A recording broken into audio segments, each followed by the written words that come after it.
Katika eneo hili la Tanga nyumba karibia 16 zimepata shida ya kuezuliwa na nyingine kuanguka.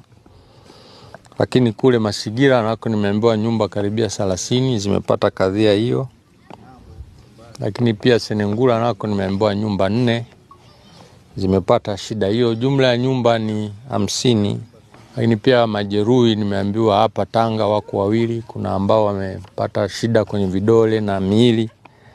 Lakini kule Masigira nao wako 4.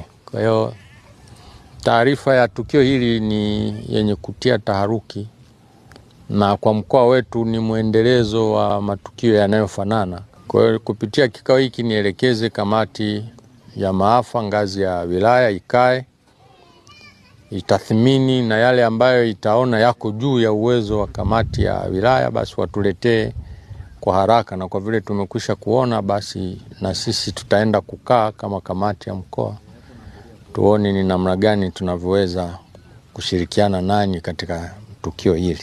Kwa hiyo tunapojenga, niombe tuzingatie kuhakikisha tunajenga kwa kuweka ring beam, lakini pia tunashikilia paa na nyumba kwa mabati au kwa waya zile wanaita coax ambazo upepo unaweza kuhimili kidogo. Lakini pia kati ya bati na nyumba tusiache mianya ambayo upepo unaweza ukapitia pale.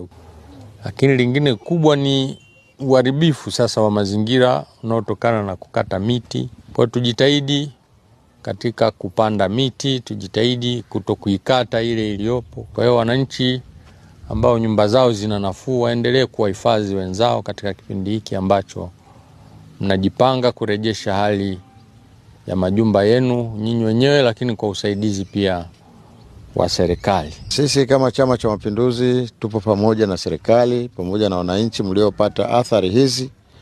Tunatoa pole sana kwenu kwa hali hii iliyowafikia, na hasa katika kipindi hiki kigumu cha masika. Kwa hiyo jitihada naamini za haraka inatakiwa zifanyike ili kuwanusuru hizi familia ziweze kuishi na kurejea katika hali yake ya kawaida. Mimi mwenyewe vipande vya tofali vikanigonga hapa, kanigonga hapa na hapa. Nyumba ikawa tayari imeshaezuliwa. Nashukuruni jamani kwa kuja kuniona, na washukuru viongozi wote. Kwa upepo uliingia kwa muda wa dakika chache na madhara yakatokea haya. Tulitegemea kwamba mvua itakuwa nyingi zaidi kuleta mafuriko, lakini baada ya tukio hili la uharibifu wa mazingira haya ya nyumba na upepo ulipotulia na mvua ikawa imekata.